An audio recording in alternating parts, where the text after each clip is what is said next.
Hello student, कैसे हैं आप सब। स्टूडेंट मैं निहाल सर वेब इंग्लिश की ऑनलाइन क्लासेस में आज हम चैप्टर 9 के एक्सरसाइज 9.1 के कुछ क्वेश्चन कंप्लीट कर रहे थे। लास्ट वीडियो में हमने क्वेश्चन नंबर 11 तक कंप्लीट कर लिया था। अब नेक्स्ट क्वेश्चन 12, 13, 14 आज हम ये क्वेश्चन कंप्लीट करेंगे। ध्यान रखना स्टूडेंट, वैसे मैं आपको लास्ट वीडियो में भी ये बात कह चुका हूं कि भाई जो 8 से लेके अब जो 15 तक के सारे क्वेश्चन है, सारे क्वेश्चन मोस्ट है, एक ही क्वेश्चन को हमें नहीं छोड़ना है, सारे क्वेश्चन हमें कंप्लीट करने हैं। तो स्टार्ट करते हैं स्टूडेंट। हमारे पास क्वेश्चन नंबर 12, क्वेश्चन नंबर 12 हमारे पास क्या है, इसका आंसर हमारे पास है। तो देखो इसको ध्यान से समझना। जो हमने क्वेश्चन नंबर 11 का आंसर कंप्लीट किया था, वैसे हमारे पास क्वेश्चन नंबर 12 का आंसर है। इसने बोला y एक्सिस पे वह बिंदु ज्ञात करना है जो बिंदु -5, -2 और 3, 2 से समान दूरी पर स्थित हो। तो हमारे पास जो नेक्स्ट क्वेश्चन है वो -5, -2 और 3, 2 से समान दूरी पर स्थित कौन सा y एक्सिस पे पॉइंट है। तो y एक्सिस का पॉइंट, तो मैं एक काम करता हूं, इसमें y एक्सिस की कंडीशन बनाता हूं। क्लियर। जैसे हमने x एक्सिस का लास्ट क्वेश्चन किया था, तो उसमें x के लिए लाइन बनाई थी, y है तो y के बनाएंगे। तो इसको a पॉइंट नाम दे देता हूं, -5, -2 ये हमने बना लिया। और दूसरा पॉइंट हमारे पास क्या है, b पॉइंट है, जिसको हम ले लेते हैं 3, 2 और यहां पर ये पॉइंट हम लेट कर लेते हैं c पॉइंट, जो कितना आ जाएगा मेरे पास। देखो इस बार y की बात कर रहे हैं तो x 0 होगा। क्लियर। तो अब मेरे पास 3 पॉइंट आ गए। तो हमारे पास पहली कंडीशन इसने बोला है जो y एक्सिस वाला पॉइंट है वो इससे और इससे समान दूरी पर स्थित है। तो AC बराबर मैं BC लिख सकता हूं। इसको इक्वेशन फर्स्ट ले लेते हैं, AC की डिस्टेंस फाइंड आउट करते हैं। तो वो है -5, 2 और मेरे पास C मेरे पास कितनी आ रही है 0, y। तो अपने इसको क्या लेते हैं x1, y1 और इसको हम लेते हैं x2 और y2।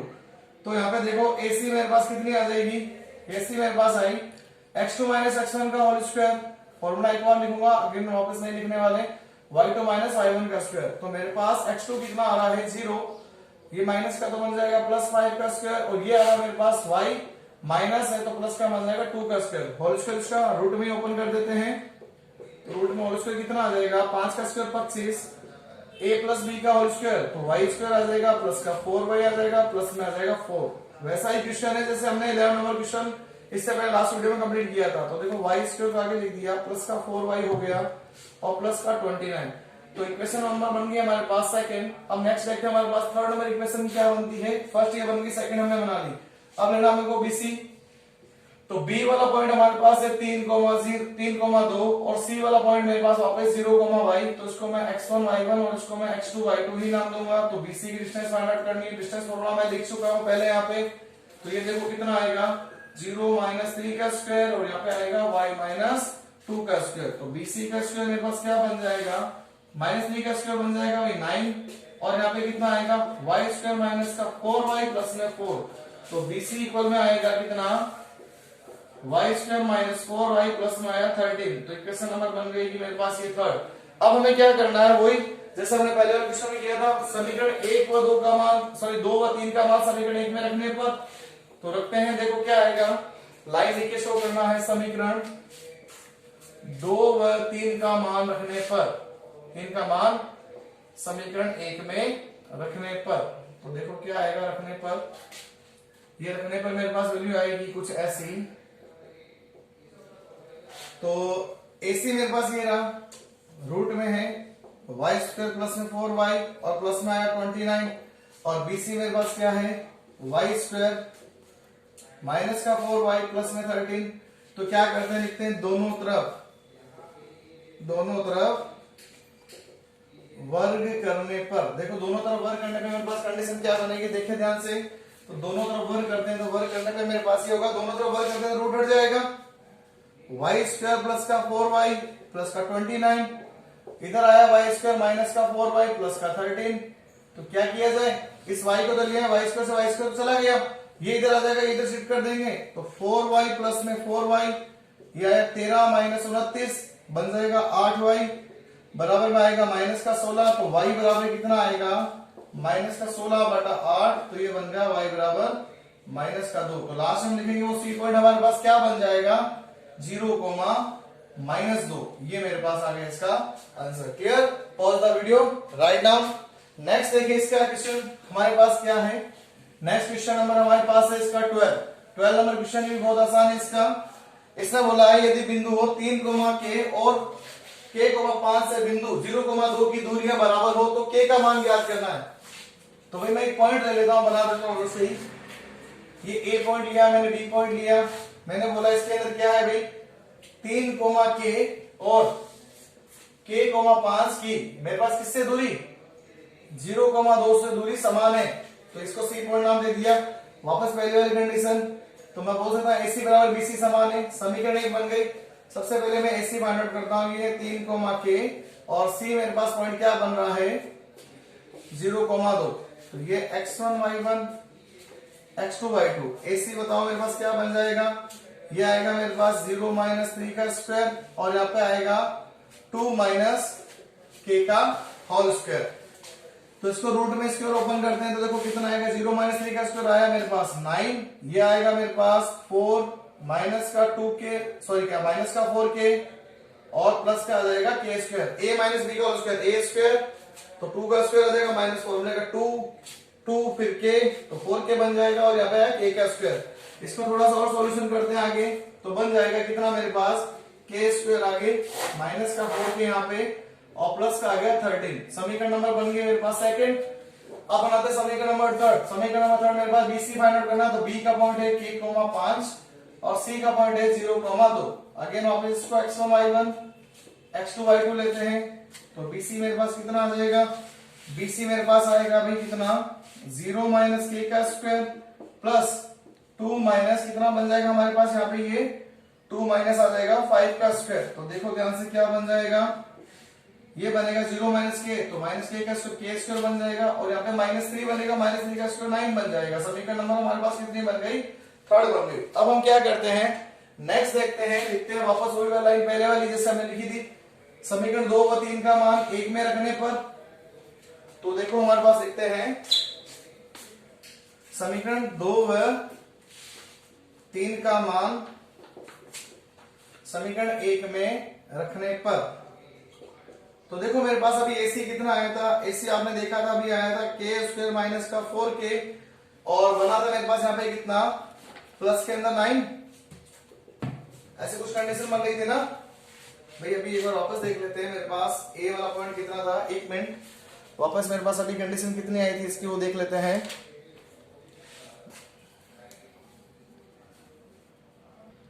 अभी हमने देखा था AC की वजह हमारे पास कुछ ऐसी आई थी, तो BC मेरे पास ये आ चुका है, कितना है k स्क्वायर प्लस में 9। अब क्या किया जाए भाई, अब हमें पता चल रहा है दोनों तरफ वापस वही, दोनों तरफ क्या करना है वर्ग करने पर, दोनों तरफ वर्ग करने पर देखो क्या आएगा, वर्ग हट जाएगा, k स्क्वायर माइनस का 4k प्लस में 13 बराबर में k square plus 9, k square से k स्क्वायर गया, ये माइनस का 4k है, 13 को उधर लेके जाए 9 - 13, तो ये आएगा माइनस का 4k बराबर माइनस का 4, माइनस से माइनस कट गया, k बराबर 4/4, तो k बराबर आ गया मेरे पास 1, तो ये बन जाएगा मेरे पास आंसर। क्योंकि इसने बोला था k की वैल्यू ज्ञात करनी, तो हमने k की वैल्यू फाइंड आउट कर दी, कितनी आ गई 1। स्टूडेंट अब हमारे पास एक नेक्स्ट क्वेश्चन और है, अच्छा क्वेश्चन है, 40 नंबर, ध्यान से देखना, और एग्जाम में आने वाला क्वेश्चन है, ध्यान रखना, 6 मार्क्स का बन सकता है क्वेश्चन, ट्रिग्नोमेट्री का थोड़ा सा रोल है इसके अंदर। देखो इसने बोला P और Q के निर्देशांक, तो भाई P दे रखा है मेरे पास कितना है a cos थीटा और b sin थीटा, और Q दे रखा मेरे पास कितना है -a sin थीटा और है b cos थीटा। चेक कर लेते हैं और P और Q मेरे पास करेक्ट है ना, तो देखो भाई P के पॉइंट मेरे पास a cos theta b sin theta, a cos theta b sin theta, और Q वाला पॉइंट जो मेरे पास है -a sin थीटा और b cos थीटा। तो इसने क्या बोला है, अगर ऐसा है तो आपको OP square plus OQ square ज्ञात करना है, OP square plus OQ square ज्ञात करना है, वो कितना आएगा a square plus b square आएगा, ये कंडीशन इसने दी। और जहां इसने क्या बोला है, जहां पे O है वो एक मूल बिंदु मेरे पास, मूल बिंदु मींस ओरिजिन पॉइंट, तो अगर मैं बात करूं O पॉइंट की, तो O पॉइंट यहां पे लिख देता हूं, वो है 0,0। तो सीधी सी बात है, मेरे को अगर OP स्क्वायर OQ स्क्वायर मिल जाए तो इसका मान एलएचएस पार्ट में क्या एलएचएस पार्ट प्रूव कर सकता हूं ना, तो करते हैं। सबसे पहले मेरे को OP चाहिए, तो मैं O और P की डिस्टेंस फाइंड आउट कर लेता हूं। O 0,0 है, P देखो मेरे पास a cos थीटा और b sin थीटा है, तो लिखते हैं मेरे पास OP। OP कितना बन जाएगा, डिस्टेंस फॉर्मूले के रूल से x2 - x1 का स्क्वायर प्लस y2 - y1 का स्क्वायर। तो मैं लिख देता हूं उसको इस बार क्या भाई, ये मेरे पास x1 है, ये y1 है, ये x2 और ये y2 है, क्लियर। तो लिखते हैं फॉर्मूले का वैल्यू पुट करते हैं, x2 आया मेरे पास a cos थीटा -0 का स्क्वायर, और ये आया मेरे पास b sin थीटा 0 का स्क्वायर। तो देखो मेरे पास कितना आ जाएगा, ये बन जाएगा मेरे पास a square cos square theta और ये आएगा b square sine square theta. अब देखो भाई मेरे पास जैसे देखा जाए तो ओपी आ रहा है, मेरे को स्क्वायर लेना है ना, तो यहाँ पे ही मैं दोनों तरफ क्या कर देता हूं, दोनों तरफ वर्ग करने पर, तो यहाँ पे देखो क्या आएगा, इधर ओपी स्क्वायर बन जाएगा, इसका रूट हट जाएगा, a square cos square theta आ गया plus B square sine square theta हो गया। ये मेरे पास आ गया, इसको आप दे सकते हो समीकरण नंबर 1। ऐसा कैसा मेरे पास क्या करना है, ओ क्यू फाइंड आउट करना है, तो ओ वाला पॉइंट लिख देता हूं 0,0, क्यू वाला पॉइंट मेरे पास आ गया माइनस ए साइन थीटा और बी कॉस थीटा। तो देखो मेरे पास ओ क्यू फाइंड आउट करते हैं, तो ओ क्यू डिस्टेंस फॉर्मूले के अकॉर्डिंग कंडीशन है, इसको आप x1 y1 x2 and y2, ये आएगा मेरे पास माइनस ए साइन थीटा माइनस 0 का स्क्वायर और ये आ जाएगा मेरे पास बी कॉस थीटा माइनस 0 का स्क्वायर। क्लियर? तो ये मेरे पास ओ क्यू बनेगा कितना, माइनस गया तो आएगा ए स्क्वायर साइन स्क्वायर थीटा और यहाँ पे आएगा b square cos square theta. दोनों तरफ इसमें भी क्या करना है भाई, दोनों तरफ वर्ग करना है। क्यों? क्योंकि मेरे को ओ क्यू का स्क्वायर चाहिए ना, इसमें वर्ग करते हैं। दोनों तरफ वर्ग करने पर, तो देखो वर्ग करने पर आएगा ओ क्यू स्क्वायर इक्वल में A square sine square theta plus B square cos square theta. इसको बना सकते हैं समीकरण नंबर 2। अब हम क्या करते हैं, लिखते हैं यहाँ पे आगे एलएचएस पार्ट। तो मेरा एलएचएस पार्ट क्या है, एलएचएस पार्ट को लिख देता हूं, तो लिखते हैं एलएचएस पार्ट। आरएचएस पार्ट मेरे को ये सिद्ध करना है ना, तो एलएचएस पार्ट लेते हैं ओपी स्क्वायर और ओ क्यू स्क्वायर। लिखते हैं समीकरण 1 व 2 से मान रखने पर, किसके मान, OP square O Q square के। ओपी स्क्वायर का मान कितना है, A square cos square theta, ये बराबर में चलेगा यहाँ पे, और प्लस में B square sine square theta और प्लस में यहाँ पे कितना आएगा, ए स्क्वायर साइन स्क्वायर थीटा और क्यू स्क्वायर का मान, और प्लस में आ रहा है B square cos square theta. Clear? अब हम क्या करते हैं, पता चल रहा है मेरे पास आंसर प्रूफ होने वाला। देखो ध्यान से कैसे, अगर मैं ए स्क्वायर को देखूं, ए स्क्वायर और ये ए स्क्वायर, इन दोनों को पास में लेके ए स्क्वायर कॉमन लूं तो क्या बचेगा, cos square theta plus sign square theta, और बी स्क्वायर को पास में लेके बी स्क्वायर कॉमन ले लूं तो बचेगा मेरे पास क्या, यहाँ पे sign square theta plus cos square theta. Sign square theta cos square theta में चूंकि का मान रखते हैं, sign square theta plus cos square theta बराबर कितना होता है, 1 मान रखा मेरे पास, तो आया ए स्क्वायर इंटू में 1, ये आया बी स्क्वायर इंटू में 1। आंसर कितना आया, ए स्क्वायर प्लस बी स्क्वायर। तो लास्ट में क्या लिख सकते हैं, एलएचएस इक्वल में आरएचएस, ये हो गया मेरे पास एचपी। तो स्टूडेंट आज हमने इस वीडियो में क्वेश्चन नंबर 12, 13 और 14 कंप्लीट कर लिए। तो नेक्स्ट वीडियो में हमारे पास ये एक्सरसाइज फिनिश हो जाएगी। तो आज के लिए हमारे पास इस वीडियो में इतना ही है। Thank you.